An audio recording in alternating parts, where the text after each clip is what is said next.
Robbie, I guess the early bird catches the worm. It's a cute little place you got here. So this is what it's come to. Breaking and entering? I'm just here to say thank you. Thank me for what? Well, taking our weakest soldiers from our ranks. They're kids. We were all kids once. You may think you got the best of Johnny Lawrence, but I promise you, this time I won't let him lose. Lose what? This isn't war. Did you really think you can attack Cobra Kai and there wouldn't be any consequences? You better hope that your students are ready, because I promise you, ours will be. Regards to Mr. Miyagi. Wow, man, that's right there, one of my favorite series to watch on Netflix. I can't believe they brought it back. Man, we had Ralph on the show who played Daniel LaRusso not too long ago to talk about this new series. Well, it's not new, but it's new to a lot, and it's been doing really well. Cobra Kai, the Karate Kid saga. Man, this is continues on Netflix. DB, I'm going to let you do the honor with the guest we have on today, man. I love this dude. Well, I remember the first time seeing the Karate Kid, and this guy scared the hell out of me because he just seemed like a relentless sensei who just, as the motto of Cobra Kai is, no mercy. And he told Johnny Lawrence to sweep the leg. And ever since then, I've been practicing my crane kick just in case. And you also saw him in Rambo First Blood Part 2 as Michael Reed Erickson. You saw him recently in Once Upon a Time in Hollywood, the Quentin Tarantino film that everybody loved from last year. He's done a ton of TV work as well, from Gunsmoke to Kojak to Quincy to Incredible Hulk, Hercules, The Legendary Journeys. I mean, the guy's career is long and lengthy, and he's a great revered actor in the world of Hollywood, and it's a pleasure to have him on the show. Please welcome John Kreese, the sensei of Cobra Kai, but his real name is Martin Kove. Martin Kove. Hey. Hey, Martin. That's a lovely intro. We ought to have you just selling me here in Hollywood to the next, producer that wants to buy me. Hey, Martin, how you doing? This is Sway. When you hear back all that you've done, does it, is it surreal for you, or are you remembering all the hard times with all the accomplishments? No, I was always lucky when I got here. My friend Bruce Boxleitner and I discussed that a lot. And, from the time we got here in the 70s, I never had to do anything else, Sometimes you get a good gig. Sometimes you get a gig that you're really proud of. Sometimes you want to get a gig that you want to forget, So you look at that IMDb thing and you say, well, oh, God, why'd I do this movie? And you remember, I think I used to do a lot of films years ago because I was arrogant enough to think that if the script was fair, but I loved the part, then I would do it. And a lot of independent movies went down that way, where you really think you can enhance the movie by doing a good performance. And you do your work, and you do your backstory, you do stuff. 9 to 10 times, it doesn't work that way. You're too arrogant, and you think you can fix it. You can't. You got a good script is a good movie. You can make a bad movie out of a good script, but if you have a great script, odds are you're going to make a really good movie. You're going to make it. Yep. Martin Kove is here. This is interesting. Give me an example of some of your work that you've done, because I'm a big, Rambo fan. I watched all the installments of Rambo. When you saw First Blood Part 2, is that an example of what is a script that grabbed you and you said, damn it, I got to do this one? It's a very good question. It was right after Karate Kid 1, and it's probably 1984. And I'm sitting in my dressing room in Cagney and Lacey, which I was doing for like 6 years. And I got off to do Karate Kid 1 and got off to do Rambo while I was doing Cagney and Lacey. And I read this pink-page script. It had 85 pages. It's called First Blood, Rambo 2. And I just read it, and it was sent to me. And I said, this is 85 pages of mayhem. And I think, Stiles sent it to me because he and I had done Death Race 2000. And years ago in New York, we had our own personal manager named Kuno Spoonholt. And he used to get Sly a job as an usher in the early 70s in New York at the Baronet Theater on 3rd Avenue and he used to get me jobs as Santa Claus in Abraham and Strauss department store. You know, those are the kind of gigs we get from Kuno Spoonos. So anyway, Sly we knew each other. Wow. You know. Sylvester Stallone or did. Usher. Yeah, we did Capone together, a movie, our first movie pretty much out here in '74 with Ben Gazzara and Susan Blakely. And anyway, the bottom line is this script comes to me, 85 pages of mayhem. Sly's got 9 lines, and I speak more than he does. So, and it was so violent. So I said to myself, I got to follow $100 million grosser, which was Karate Kid 1, with this picture. So I signed on to do it, and I was off for 3 weeks. We went to Acapulco, and we doubled that to Thailand. And, you know, it was a tense set because, you know, Sly directed most of the stuff, even though George Cosmatos was the director. And, you know, George not belying George, he did a great job in taking over Tombstone, you know, when Kevin Jarre got fired. Because I'm a big Western buff, and, you know, that movie was directed very well. And Yeah. he and Kurt Russell did a great job in combining efforts and all, but that was my experience. I said to myself, I got to do this thing called Rambo, you know, and I love First Blood 1. I mean, that was a whole different. That was incredible, experience. right? Yeah. Yeah.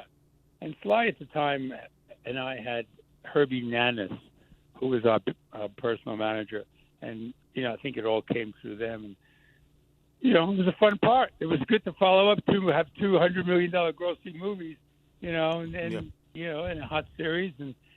But the 80s come and go, you know. The 80s was wild, and, you know, then you have Babies in 1990, you have Twins, and then all of a sudden you got to take gigs that, should I do this movie? Should I not do this movie? You know, it's like, you know. I would imagine that you and Sylvester Stallone would be up for a lot of the same parts. Did that happen a lot? Like you know, you had to compete with your friends? Not really. Once Sly did Rocky, you know, we were on the set of Death Race 2000. It was 75, and I remember sitting in the motorhome, and Sly's got this red-covered script, and I said, you know, what is that? And we were on a break, and he says, it's this boxing movie I'm trying to get made. And that was February. I remember it because that's 3 months later after Capone, we did this movie. And he says, it's some boxing movie I'm trying to get made. So probably within 6 months, he got the picture made. And I remember in 76, a year later, when it was opening, right where I lived, you know, I lived at the time in Laurel Canyon, and it was opening up just down the street in Studio City. And I remember not being able to go to the screenings he would invite me to because I was doing a TV series called Code R. And it was something I was doing for on TV, and I couldn't get away, you know, And then I remember seeing it and going down in Studio City and going to see the movie, and it was brilliant. It was brilliant. You know. And then after that, you know, so I was in town like 2 years before all this happened, and, you know, we both were just vying for different things. Sly went right from, you know, Capone to Death Race 2000 and right to his Rocky. So once the Rocky hit, he was in a class all of his own. I see him occasionally, and, you know, we got our hair cut by the same people, and he's terrific. You know, Never changed? He never changed, right? Same old Sly? No, he's always been, I mean, you know, no one gives him the credit for how funny he is. He's really funny. He's a very witty guy, and he's very talented. And I remember in the times, you know, I'd come back and once I got fired from Rambo, because he said to me, I got to go cast Rocky 2 or Rocky 3, I remember. And he says, try and get this scene in the script. So I copied this scene, and it was all about him being a prince of darkness. And it was something that I'm saying to somebody else in my helicopter, and talking about that he used to go out and kill Viet Cong and bring their heads back, and he was really the prince of darkness. And I tried to slip it into George Cosmatos' script and the AD script as an extra scene while I was in the chopper doing another scene. And and George says, Martin, this is not, what is this scene? We don't have it in our script. And I said, oh yeah, that's the thing we talked about in the production meeting. And he says, bullshit, you're fired trying to make an extra scene. And he fired me right on the spot. Of course, Wow. 2 hours later, Sly calls and says, you're not firing him, you know. it was something that we tried to do together because it was a great scene he wrote. It was great to act, you know. Yeah, man. Martin Cove going all out on the edge for his homie. Tracy, you want to jump in?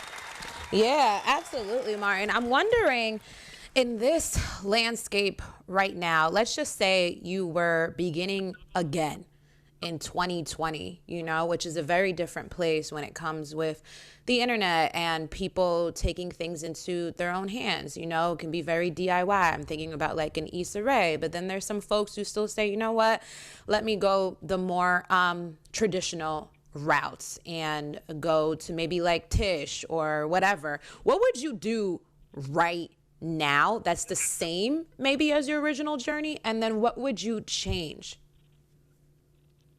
Well, the problem, I think, you know, what goes on now in Hollywood, aside from COVID-19 and, you know, lack of personalization and meetings, is that, you know, over the last 5 years, everything has been done by the telephone. It's all send in your own tapes. See my representation as an actor on your little video. No one sees anybody like back in the 70s where we go visit directors and sit and talk, whether it was a Kojak or whether it was a feature. And you sit there and, you know, you'd really experience the director. I remember meeting Bob Fosse. And, of course, Bob Fosse was a legend on Broadway. And then he was casting, you know, I think it was All That Jazz. And he was casting that here, and I met him. And I tell you, all the cat did was stare at me. He just stared at me. And it was just the greatest meeting, and I got to really talk stuff outside of your career. So these directors would have the opportunity back in those days, in the 70s and 80s, to experience you for who you were. You wouldn't just go there and blurt out, well, I did this and I did that. They would sit with you for a half hour. If, you know, they were confident enough to say, the hell with, you know, the schedule. I like this guy. Let's talk to him. And I used to play, there was a crazy director who was like I think Sam Fuller was his name. And he directed the Thin, not the Thin Red Line. He directed a couple of World War II movies. And we would run around his office. And I would hide on the floor under the desk. We'd shoot at each other. We'd do all this stuff, you know, Sam. And it was great. You walk out of there, you got the part, great. One time I did a Chips with this guy. What was his name was Cy. He was the producer. I forgot his last name. And he offered me some champagne. We had some champagne in the meeting. He didn't know me from Adam. I was guest starring in Chips, 1977. I ended up walking out of his office and mooning the guy. I mean, that's how loose it was, you know? What the hell? You know, what did I just hear? I swear to God, I couldn't begin to tell you. It's 1977, so I couldn't begin to tell you why I mooned him. But it was that loose of a meeting, and we were just drinking champagne, and you can't do that anymore. But the bottom line is, you got to know people, and that's what I do. I wish somehow that would change. Now, what happens is the budgets are so big, directors leave so much in the hands of casting people, and basically they filter them down to a couple of, you know, possibilities, and then you meet the director, you meet the producer, and, you know, it's kind of limited for young actors to get to know or to have a really good opportunity to meet with a writer or a director or a producer nowadays, because time is money. And the directors have so much on their plate with special effects movies. There's so many departments to oversee. It's a different game now because it's not a little $4 million, $5 million relationship movie. It's you know? bigger than that, yeah. Martin Cove is here. Mark from Cobra Kai. I didn't mean to cut you off, sir, but you got a lot of people on the phone lines, and I want to get into the series as well because I've been watching it, and it's great. And by the way, I got a home in Tarzana, and so I lived in Tarzana, right off of Van Holden. Yeah, I live off of Reseda. All right. Oh, yeah, me too. Right. Yeah. So, and so having this home is I know that's where some of the filming took place. What was it like for you having lived there, going back to some of these locations? Do they look the same to you compared to back when you first shot Karate Kid? Yeah, it looks the same. I mean, the apartment in Reseda they used. Last year they used it. They came back and they shoot a couple of days here. most of the work's done in Atlanta. But, they go back to Reseda, and Reseda Boulevard, where they shot, was a little further north than where you live. Uh-huh. But I used to live right there in Tarzana, and the buildings look the same. And I went to the dojo with my son about a year ago. We did a documentary, and these guys really, called me and said, "Please, have you been back to the dojo?" And I said, "No, not for like 25 years, and 30 years maybe." And now a little bit of it is an optometrist, but most of the dojo on Lancashire Boulevard up the street from Universal is still the same. Yeah. Still the same. And I walked it, and I remember doing the scenes up and down the Mercies for the Weak, hearing on the streets, up and down the aisles of the dojo with the students there. And I remember how sick I was. And I had a terrible cold, and I would go behind this curtain and drink the tea, then come out and do Mercies for the Weak. And I wasn't well. It was like Gene Kelly in that movie Singing in the Rain, when he did that scene of singing in the rain when he was all wet. He had umbrella. 103 fever with the umbrella. Yeah. And so I remember all that came up for me.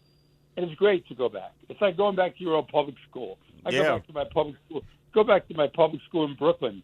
And I went there in '86, and I went to location hunting for movies, and everything seemed so small.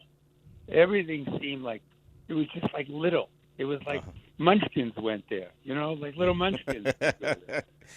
Yep, yeah, man. You ever used to go to the California Pizza Kitchen over there on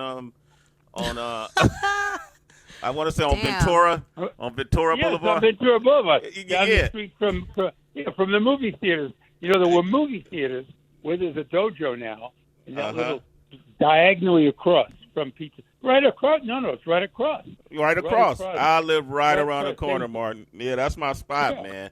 Yeah, Sway, man. Sway. It's nice there. Yep. Sway, if you lived in Reseda, then you lived in the quote unquote the poor area where Daniel LaRusso was from. So you would have been the unpopular kid with LaRusso and his friends. So it ain't poor. No. Yeah, you have to understand. I lived on the side where you lived. I was in Tarzana, but Ralph got the poor part. He was a fish out of water, so they were shooting over there. But you can't say Ralph got the poor part because he made more money than I did. So he got the rich part. Actually, Jamie Foxx lives around. Jamie Foxx lived right around there, I think. He was right around the corner. Yeah. I gotta ask if you don't mind if I can jump in for a second. I gotta ask about a fan theory that I've heard about in recent years. When you watch the original Karate Kid, the way the story plays out is that Daniel LaRusso is this kid from out of town. He doesn't have many friends, and he's getting constantly bullied and picked on by the guys from Cobra Kai.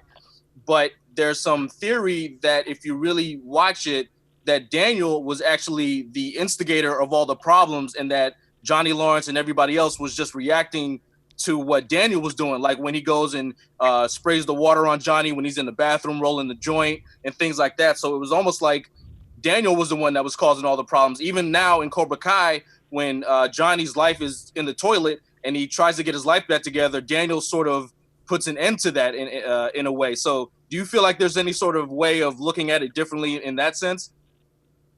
Well, there's no question about it. I mean, the crane kick is an illegal kick. And Johnny Lawrence, as far as John Kreese is concerned, Johnny Lawrence is my adopted son. Johnny Lawrence lost that tournament by an illegal kick. Nobody knew it was illegal back in 1984. And, now it's the fact that he comes back and he sees Cobra Kai and he says, not on my watch. He sees, the basic storefront. And he has that line in season 1. And I see that line because it comes up a lot. And my character wants to get back in because he loves Johnny Lawrence. And the only thing he loves more than Johnny Lawrence is the integrity of Cobra Kai. So Johnny Lawrence, as you saw in the end of season 2, Johnny Lawrence sort of, lets that drop a little bit and loses control of the dojo. So I move in. But the bottom line is I love I love Johnny Lawrence. He's my son. he was robbed of being in the All Valley tournament. And the scene you played at the beginning of the show is that scene I have with Ralph, and I tell him, what are you doing here? Are you teaching gardening or karate? And by the end of that scene, I tell him, you're not going to get the best of Johnny Lawrence this time. We're at war. And he says, we're not at war. And I said, peace is just a lull between battles. So he's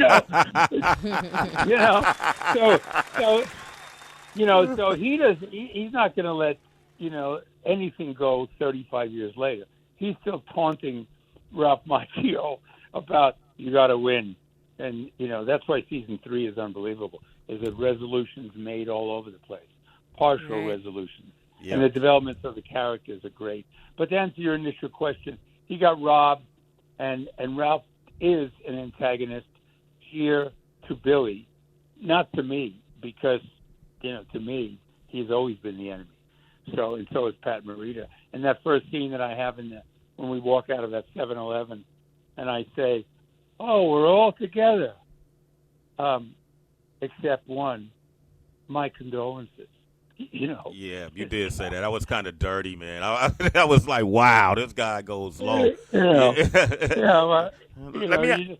have fun with it. You got to think when you're playing a guy who's dark like that. And I look at him as a misunderstood character. I don't look at him as a villain. I really don't. And I did a movie called Price for Freedom, where I played the second in command to the Ayatollah Khomeini, and I turban, the whole deal, and it was from a book. And I said, how in the world, this guy was impossible. If you wore a blue shirt, you were a sympathizer of the West, and he'd kill your family. And I said, how do I play this guy? And the only way to play these kind of guys who are really Hannibal Lecter-ish is to think that you're doing a service to society and that you are a hero to mankind, and you're doing the right thing. And that's what you got to believe. That's what you get in front of that camera. Martin, you got to believe. Martin Kove, ladies and gentlemen, for giving you game. Hold on 1 second, man. Congratulations to Cobra Kai season 3 starts in January. It's scheduled right now for January, right? And then renewed for season 4 already. So congratulations. I mean, Martin got more checks coming in. That's a good thing. John is in Cali. Good Grand Risings, John. How are you? Hey, John. Good morning, sir. How are you guys? Good morning. Doing well. You get to talk with Martin Kove today. What a great start, right? Well, hello, Mr. Kove. How are you, sir? Hey, how are you? I'm well. Where are you? Yeah, my question was you guys kind of answered it right before I jumped on the line. I was going to jump in and talk about how Daniel was made to look like the good guy, but really in all actuality he was the bad guy, going in and scooping up on somebody's girl and doing the joint scenes. You guys kind of answered that for me, so I appreciate it. But I did want to talk to you. I work at a marijuana medical dispensary in California, and there's a new strain of weed called Daniel LaRusso. You should check that out. Beautiful. Daniel LaRusso. Yes. What kind of? We have to think about. Obviously, because of what's going on, it would be a strong strain, but it also, if you ask me, if Miyagi-Do is not what Cobra Kai is, so it would have to be a strain that gets weak down the line. Uh-oh. Wow. I like that. John, you're a citizen, man.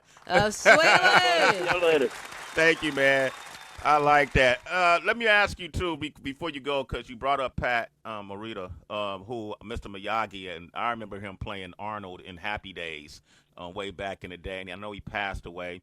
And I always wondered what was the relationship like between you guys from the original films, because when we had Ralph Pete on the show back when Cobra Kai debuted in 2018, he spoke on how you guys all trained separately and his relationship with William Zabka during the first film up until now. I'm going to play back this clip for you. Here's Ralph.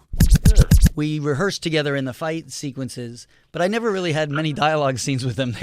Anytime I was working with Billy, I was taking a kick to the head or faking it. Wow. So over time, Billy and I have become friends, especially in the last 10 years when the pop culture relevance of the whole Cobra Kai thing and was the kick illegal and justice for Johnny and all this internet talk created. We'd have fun with that, and we do if we ever do a panel or something like that. We rib each other. But there's a mutual respect. He's very, very good in the show. Now, and that was Ralph talking about Billy, but what was your relationship like with Pat? Well, Pat, I had read, it goes back to the audition process. That was the first time I met him. And when I got this script, I told the story a couple of times. When I got this script, I was given a whole week to learn John Kreese. And it was a Monday night. And I took it to class, did a little work with it. And then all of a sudden I get a call Tuesday morning from the casting woman. You got to see the director at John Avildsen. You got to see him at noon. I said, it's 9 o'clock. She says noon. So I said, oh, man, now or never, she says. So I have such venom in my heart for the process that here I have no time to meet the director with preparation. So my wife says to me, use the venom you feel and berate these people. Now, I'm doing Cagney Lacey in the hit show, and, I said, all right, I got nothing to lose. If they get sensitive and they don't give me the part, it's fine. Just another heavy. So I go in there, and I berate John Avildsen. I said, you're an ass, John. We wait for years to meet directors of your caliber. We fire our agents. We fire our managers. And now you don't give me any time with the script. You're an asshole. And so are you, Caro Jones, the casting woman, right? I go right into Mercies for the Week. Mercies of the Week, here and on the streets, blah, blah, blah. He loves it. Sends me to Jerry Weintraub. I do the same thing to Jerry. I have nothing to lose. I get my energy all up venomously, really angry, go right into the dialogue. He loves it. Sends me to the head of the studio. Now, I can't do this to the head of the studio. So Pat's there, and he says, and they're on the set, they're shooting another scene. He goes to me, he says, I'll help you, kid. I know what you want to do. You want to get motivated. And he sits, and he says, he's right below me, and I do the scene in the dojo. I said, but if you don't show, it's open season on him and you. And I do this scene right there, and he's down below. John Avildsen's holding the camera over his shoulder, and I'm doing the scene. And Pat is the best. He's just the best. And he's making me laugh, because I was a little nervous, and it was great. And after that, every other month we'd have drinks. I ended up getting the part, of course. And after that, we just have drinks once every few months, and we make each other laugh. But on the set, he was always, just like Ralph said, the other end of the spectrum. And so with the Cobra Kai, we didn't really spend a lot of time talking together. Billy and I become good friends, and we talk every once a week. But and in Atlanta, we go to work together. Yeah. But the bottom line is that it takes years to cultivate it. At the beginning, it's just what the characters are, and you don't veer away. And John Avildsen did not want us socializing together. It wasn't, it wasn't crazy. Daniel Day-Lewis. I wasn't sitting with the role like Daniel Day-Lewis in Lincoln for 6 months. I wasn't doing that because John Kreese comes up in my life often enough as a dark guy. If someone does something and they're not doing what they're supposed to do, or they close a Baskin Robbins and I get pissed off, John Kreese comes right up, and I want a spinning crescent kick. This goddamn glass door, Okay. I love it, man. Martin Cove, man. Get us to the round of applause. Hey, Martin. Hey, man. Thank you for being a guest on our show, Sway in the Morning. Yes. All big fans of your career. Continued success. And then maybe we could talk to you again when the next season starts, okay? Yeah, we're good. January 8th, it comes on Netflix. And call me anytime. You guys are good. You do your homework. I like it. Thank you, man. Yeah, I appreciate it, man. We didn't want John. Hey, we didn't want one of them sidekicks, brother. We knew what we was dealing with, man. All right, Martin Cole.